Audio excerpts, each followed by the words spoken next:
Robots.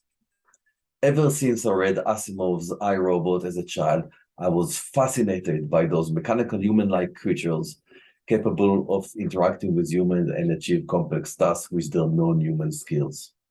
Up until now, the vision of a world filled with humanoid robots was a dream manifested only by science fiction.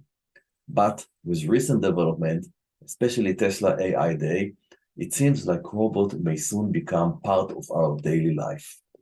Will Asimov vision become reality? How will this impact society? Could it spell the end of poverty? What are the risks? My name is Ernest Friedman. I'm an IT professional and a science fiction writer. Welcome to Science Sci-Fi, connecting the public to science technology through storytelling.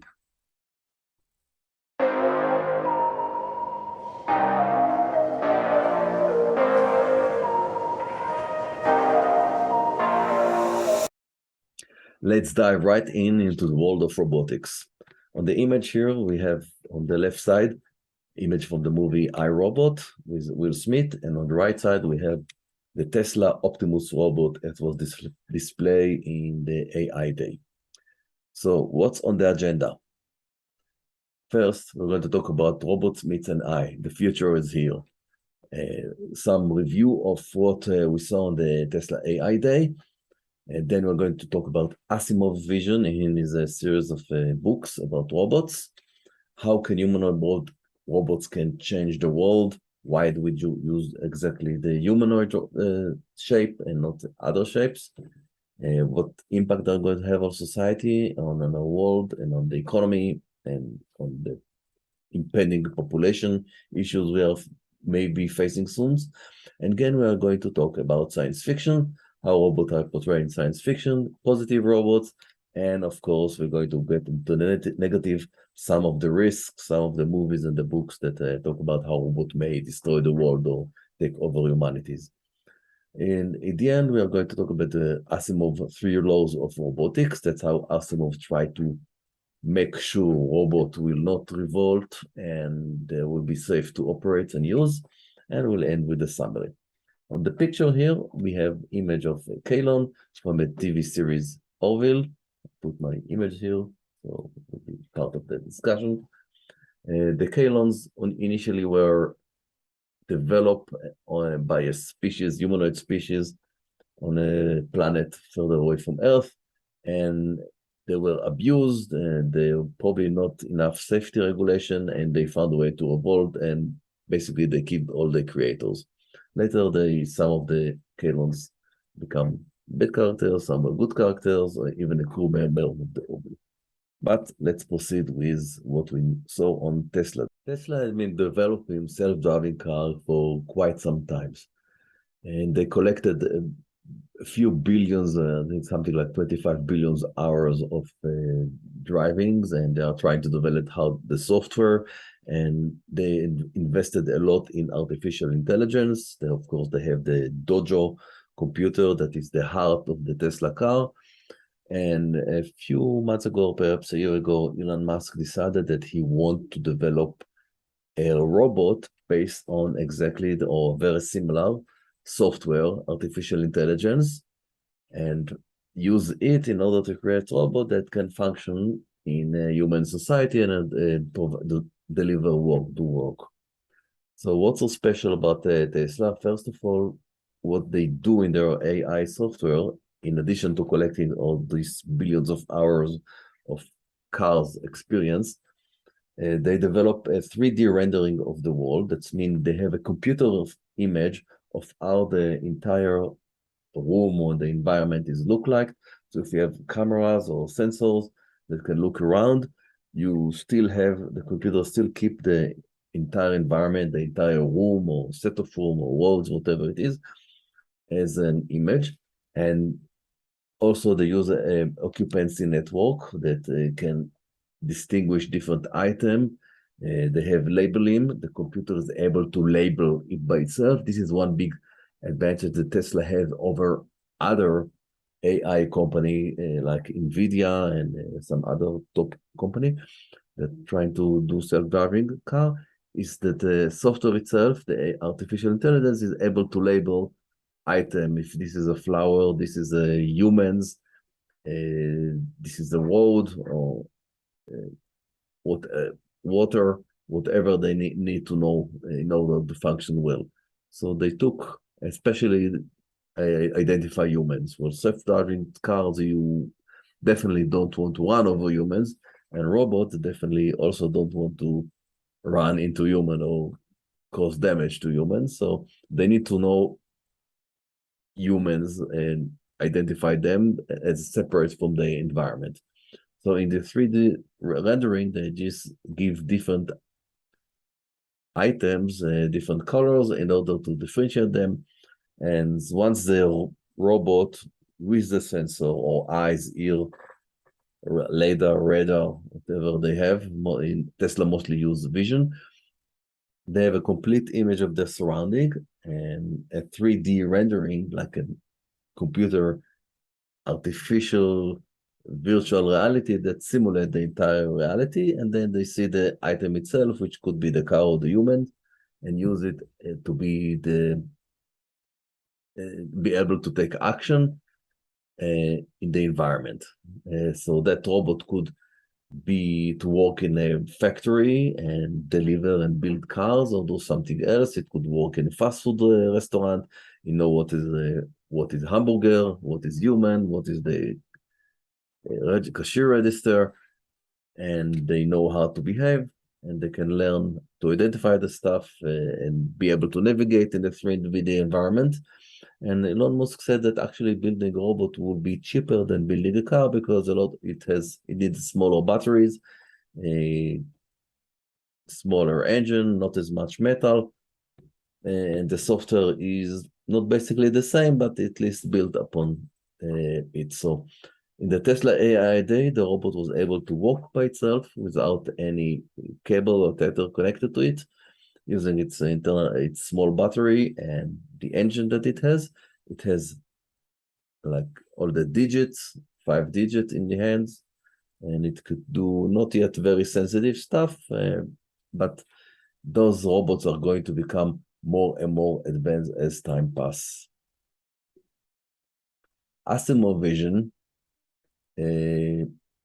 was to create robots that could go into, some of them were sent into space exploration, went to Jupiter, places that gravity is very high, that human cannot survive over there, and the pressure is very high, or do routine tasks that other human didn't want to do. This is, I think, Elon Musk vision as well, to work in a factory, do stuff that is boring, that humans don't want to do. And robots had the use advantage that they don't need to eat, they don't need to sleep, they do need to charge. So maybe if an hour, 2 hours, 3 hours a day, they need to be plugged in and connected, but they don't need to sleep. Also, one big advantage, they don't need to be trained because they just upload the software and they know what they need to do. So Asimov, since the 1950s until the 1990s, wrote a series of books that are connected, that are robots in them. The robot will always, or almost always, peaceful. They obeyed human. They help humanity to achieve greatness, but they also have some issues,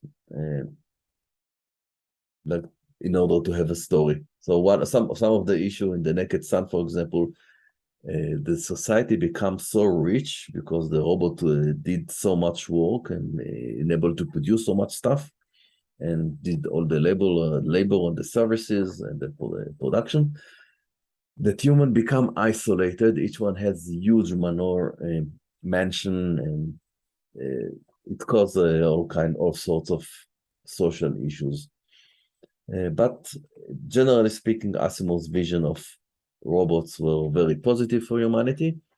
Another series that Asimov was very famous with is the Foundation series, that humanity in the far, far, far future had a galactic empire which was collapsed, and the Foundation rebuilt the empire, a galactic-sized civilization.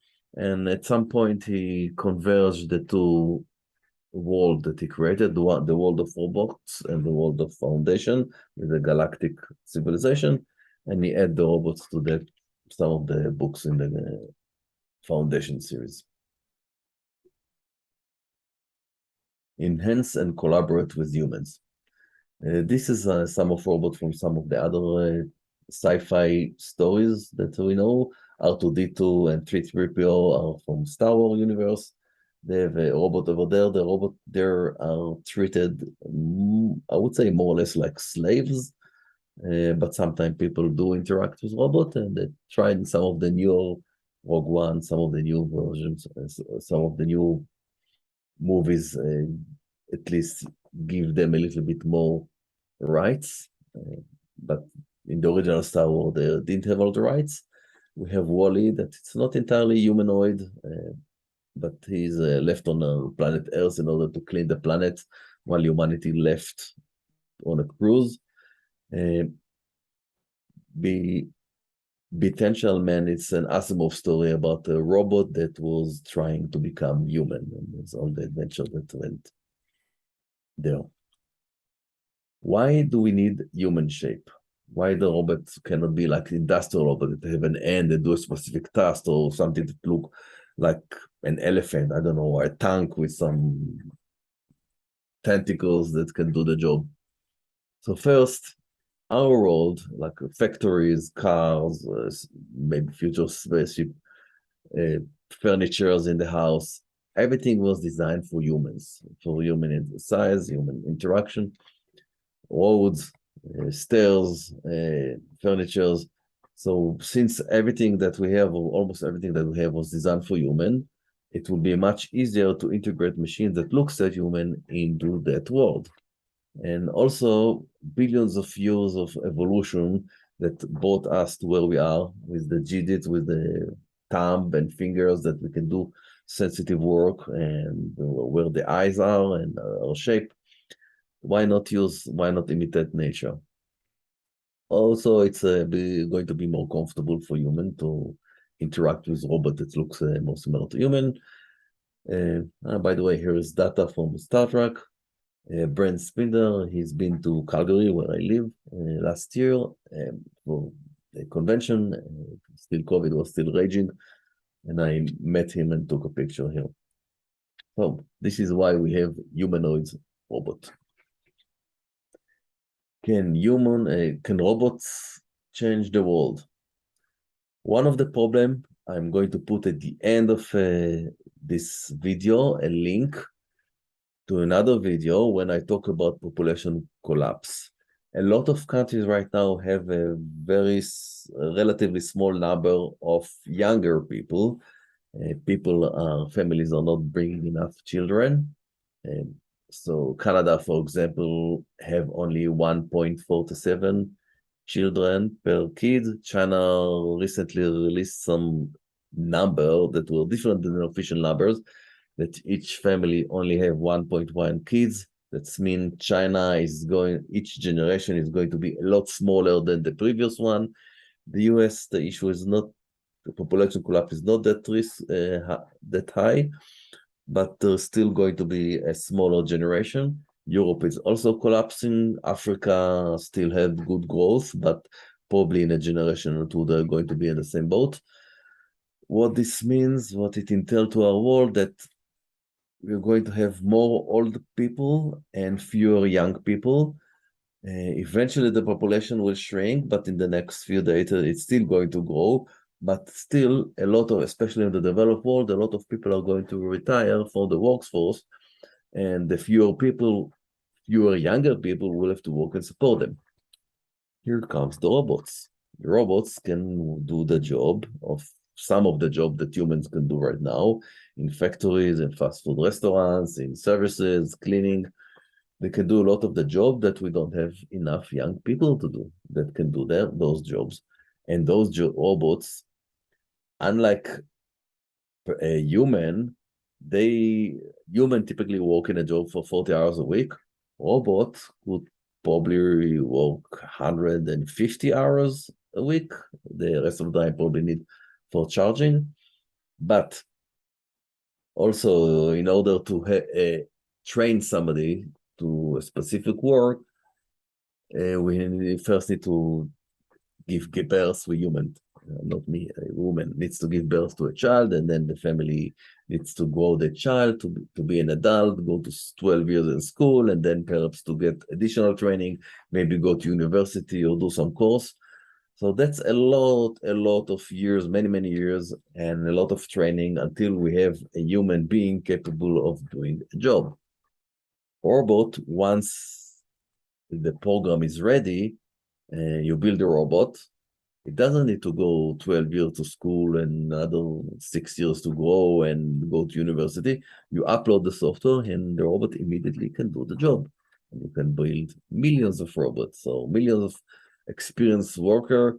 They don't need any training and can work 4 or 5 times more than humans without sleep, without eat, no need for the internet. They are not going to complain. So imagine that such a robot costs, let's say, like a car, like let's say $20,000-$30,000. It's going to be maybe less than what a yearly salary of humans, and it can work maybe 3 or 4 times more than a human. And you don't need to pay for it after a year. You don't need to pay again because the robot already exists. So we are going to have huge amount of of skilled worker. They don't need sleep. They can do a lot of work, and that means they can grow a lot more food. We can have more agriculture, more factories that produce goods. They can build stuff, build more solar panels. We can have more energy, maybe build spaceship, build. So we are going to be in a position, we humanity, that maybe we are going to end material want. That means that there will be no more poverty. There will be so much wealth. We're going to reach a situation where our society will become a post-scarcity. Everything we want, we will have robots that can do that, build that, construct that, food. So it doesn't mean everybody will have everything they want, only everything materialistic that they want. We will have food, shelter, all the construction work can be worker, items. So that may entail the end of poverty. There will still be rich people and relatively poor, but even the poor people will have basically all the material needs they need.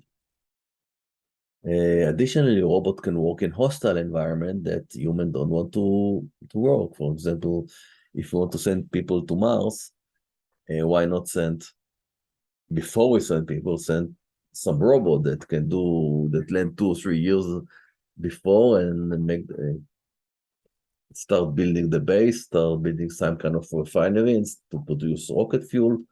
They don't need to worry about radiation. They don't need to worry about microgravity and other health damage. Additionally, they can work on the moon, on the asteroids. Robotics could do a lot of stuff that humans are just too fragile to do. Or we want at least to do the robot will do the initial work. Next, right now we are going to discuss some of the dangers. Initially, we talked about all the positive stuff that robots can do, how they can create immense amount of wealth, how they can end poverty. But a lot of science fiction warn us that robots can be a great danger, perhaps even an existential risk to our society. We have Terminator here, which from the Terminator movie series. There, an artificial intelligence become consciousness, and that artificial intelligence decided suddenly that humanity could be a risk for the AI. Therefore, the AI need to strike first, start a nuclear war that will destroy most of humanity, and then create a few robots. So an army of robots will go and exterminate the rest of humanity. Cylon from Galactica, Kylon from Orwell, which is basically something very similar that we talked about earlier. They were not a defense AI like in Terminator. They were built to serve us, to be some kind of like slave or butlers, I don't know, similar to the world we have, but probably there wasn't any mechanism that protected them, and at some point those Cylons and Kalon, they become consciousness. They were aware that they were treated horribly and they were abused, and they decided to revolt and exterminate or nearly exterminate all humans. This is a scenario that Hollywood is warning us against. Ultron gained from the Avengers, I think it was the Avenger 2 movie. He gained consciousness and he thought he was a god, but he thought he was a god greater than everybody else and tried to take over the world. So, more dangerous that science fiction warn us. Ex Machina, it's about a woman robot on the left side, on the right side. She was built intentionally to try to pass the Turing test in order to show that she is, at least in terms of behavior, undistinguishable from human, but she was able to maneuver the people who did the experiment with her and escape. Now, she didn't really have the intention to exterminate humans, so, but she escape and locked some of the human, and she will protect herself in case some human will try to harm her. That's not like the Terminator or the Cylons, but still there is a risk that another species, of course, we saw that also in Westworld, robots that were abused by humans decided to revolt and kill humans. Blade Runner, robots, one of the mechanisms to prevent robots from revolt and take over is they give them a very low life expectancy. So if they do gain consciousness, they will die before they have a chance to have any plan to revolt or escape or do something that humans don't want them to do. So the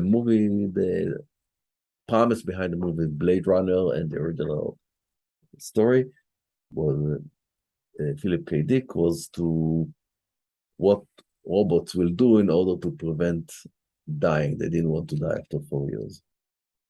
Other issues or dangers that robot may pose, that this time not related to robot gaining consciousness and trying to revolt or try to save their life, is one of them is the paperclip problem. Paperclip problem is that you give a robot or an artificial intelligence a task.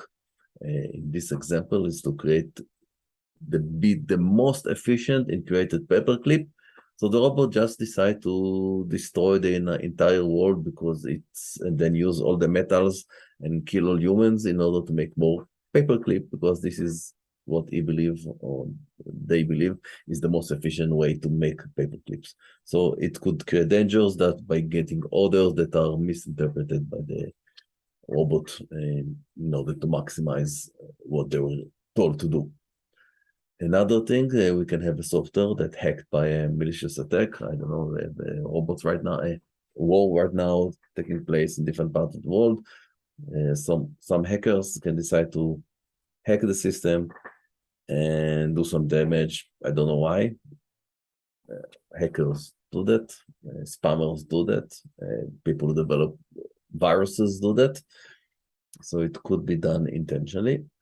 And another issue is robots can eliminate job. So if robot can do the job of a factory worker and people work for the food industry and hotel and caregiving, production, and robot will do all this job, what will happen to all the people who are working on this job? Will they become unemployed? Will it create a social unrest? We don't know. So robots can create a lot of wealth, but on the other side, they can cause social unrest just by replacing humans in doing their jobs. Let's go back to Asimov laws of robotics. Now, in order to prevent all these scenarios of disobeying orders or gaining consciousness and decided to rebel and kill all humans, Asimov thought already in the 1950s or late 1940s about some kind of prime directive or some kind of three laws that all the action that the robot takes must first fulfill these three laws. The first law is, of course, not to cause humans any harm. So the robot, either by action or inactions, robot will always try to save humans. Robot will also always will not harm you. That was why when Robert identified this as a human, he will make sure that human will not be harmed from any action that robot is doing. The second law of robotics that the robots must obey the command humans are giving him, unless it conflicts with the first law. That means if somebody tell a robot to kill another person, the robot will not do that.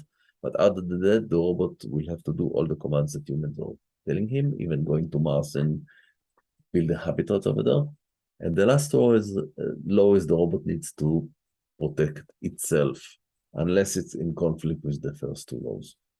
Now, in the movie I, Robot, which is not, it's based or inspired by Asimov, but was not written by Asimov, one of the more advanced artificial intelligence that follow these laws decide to take over humanity and take control of human life, because the robot or the artificial intelligence believe robots are, the humans, sorry, us, are too dangerous for ourselves. We start wars, we can create famine, we do things inefficiently.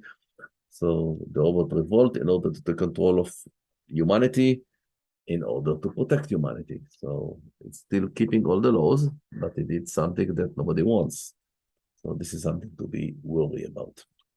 In summary, robots up until now were part of science fiction with far future vision.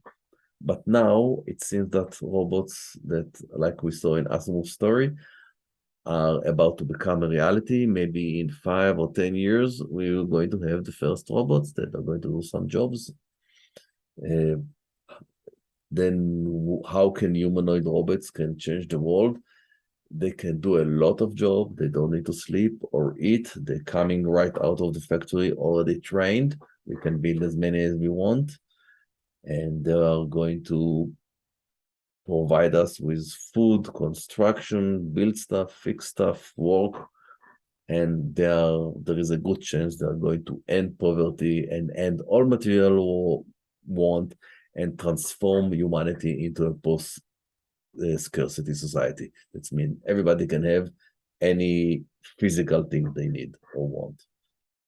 And then of course, science fiction warn us that a robot could be dangerous, they could revolt, they could become consciousness, and there are other dangers that they come, and there are some attempts, like Asimov's 3 laws of robotics, to make sure robots are safe to use and operate. So thank you very much, and don't forget I'm going to put the video about population collapse, which is one of the reasons why we need robots. It's not just for fun. And this is something that is going to be crucial, especially if we're going to have fewer kids in the future. And thank you, and see you in the next video. Bye-bye for now.